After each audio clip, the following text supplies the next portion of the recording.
Welcome to my video series, Spinch's Bag of Tricks, where I teach you some tips and trips and tricks and tricks and tips to show you how to play guitar more mediocrely. So, come learn to do that.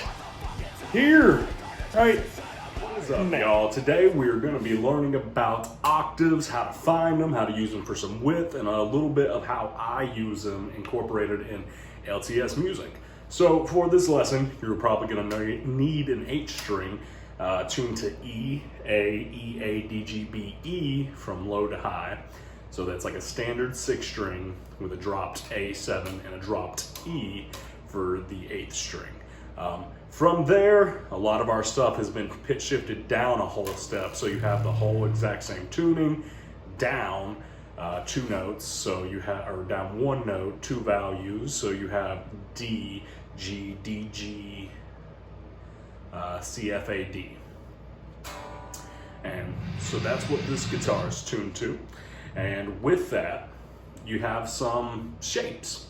So it's easiest to look at the bottom 2 strings as a pair, the 6th and 5th strings as a pair, and the 4th and 3rd strings as a pair. And in every one of these, you're going to be skipping to the next string. So when you're looking at the 8th string, you're also going to be considering the 6th string. When you're looking at the 7th, you're going to be considering the 5th as well. When you're looking at the 6th, 4th, and so on and so forth. So to find the octave of any note, let's just give a random note out. So we're going to play the 3rd fret on the low 8th string. That same exact 3rd fret up 2 strings is the same octave. So it's the exact same fret. This is also true on your 7th and 5th strings. Whatever note you're hitting on the 7th is the same one as the 5th, because it's dropped. So if you're playing a 6th string and drop D, it mimics this. It looks exactly the same. If you have just a 7th string, or you have an 8th string tuned to both the A and the E dropped, all of these work like that. So remember, on the 8th and the 7th, it's the exact same fret as long as they're dropped. So now let's move to the 6th string and the 5th string. So you have 6-4 and 5-3. But now with the first note being on the 3rd fret of the 6th string, you're going to be looking at 2 frets up, or a whole step up and 2 strings. So you would have the 3rd fret and the 5th fret of the 6th and then 4th string. These are an octave of the same exact note. So anywhere you move on this string, if you're playing 1 fret, 2 frets higher, and then 2 strings higher, it's an octave. The exact same thing is true on the 4th string. Excuse me, the 5th string. So the 5th string and the 3rd string, you have the exact same shape. It is that whole step, or that major 2nd apart. Now once you get up to the 4th and the 3rd string, you start getting a little bit of a stretch, and that's because your B string is tuned the way it is. But this makes it easy because you have 2 pairs of the exact same shape on every increment of strings. So on the 4th string, if you have the 3rd fret, to find the same note the next octave up, you would go up a whole step and a half step, a minor 3rd, or 3 frets, and 2 strings. So from the 3rd to the 6th. And the same is true for the 3rd and the 1st string.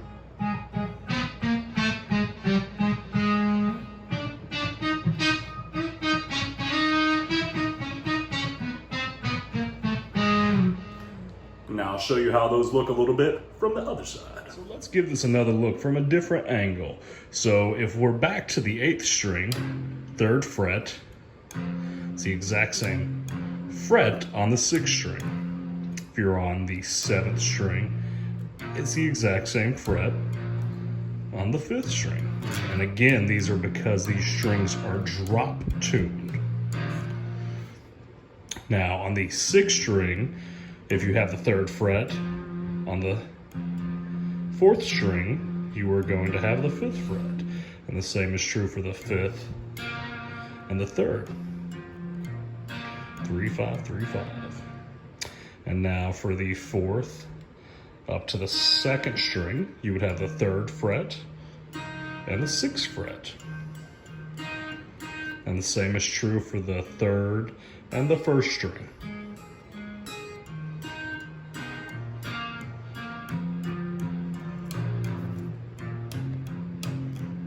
Finding and using these octaves can be helpful in very many ways, because if you know you have that one note that you're really resolved with and you like the way it feels, doing another octave of it is just going to be either a higher or lower pitch. So I use this to build a lot of width in a lot of songs. We actually did this for the intro of Loathe. What you hear in the very beginning is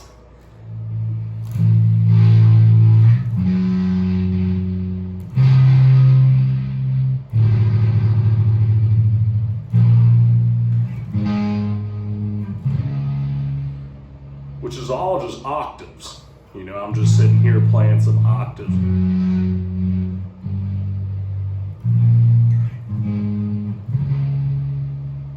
And it also has plenty of effects. The effects don't make it any less interesting, and they always helps. But that's a way you can walk around different notes of the scale if you figure out some notes that you like, and then start building textures around that. And so instead of having to do multiple layers of having one tone doing one note and then building on it, you have both going at the same time.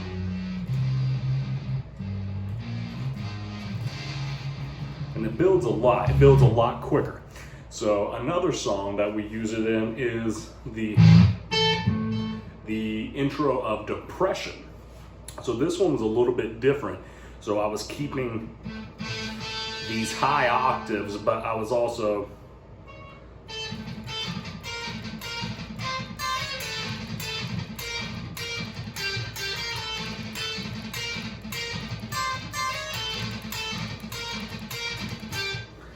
I'm keeping that low original note, which actually is the same, is what's going to come in and resolve on that first riff. So that's why I chose that one for that lead. And then I'm just climbing up, climbing down. And so that's how the lead's moving, but this note is staying constant, and I'm jumping back and forth.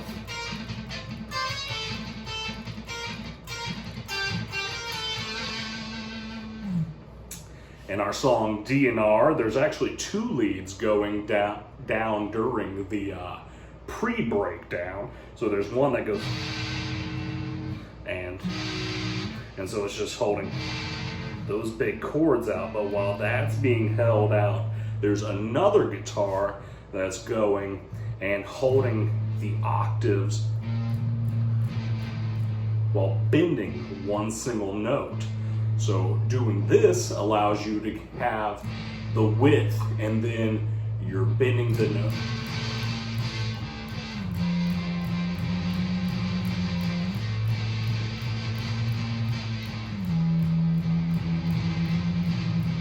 You begin with the note in key and you start bending it out of key, and it makes for a very weird, wide feel. So that was a good counter texture to add to just holding a relatively like pretty chord out. So we have those 2 textures fighting each other, or not fighting each other, fighting for different feelings that work together.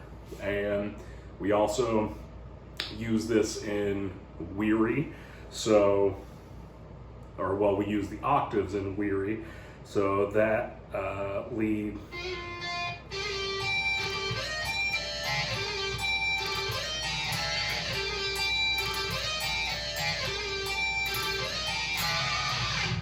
So that's sticking around that one note, going to the octave. You're just sliding up a different note, but then still resolving on that original note and dropping the whole thing down one fret. So use that for the lead, and then the rhythm is doing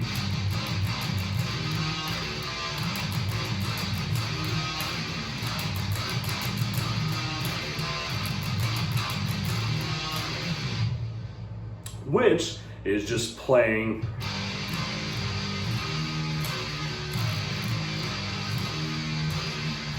but I didn't want to just have that. I wanted it to feel like it was going up and coming back down, kind of giving the give and take feel. So to do that without, like, you know, doing different notes, you keep the exact same notes.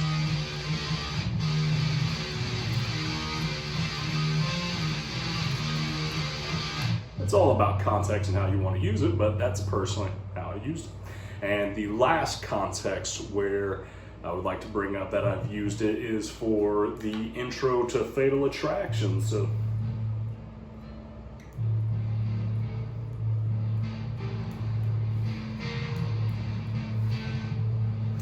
this is actually involved playing an open on the 8th, an open on the 6th, a 14, and then a 16.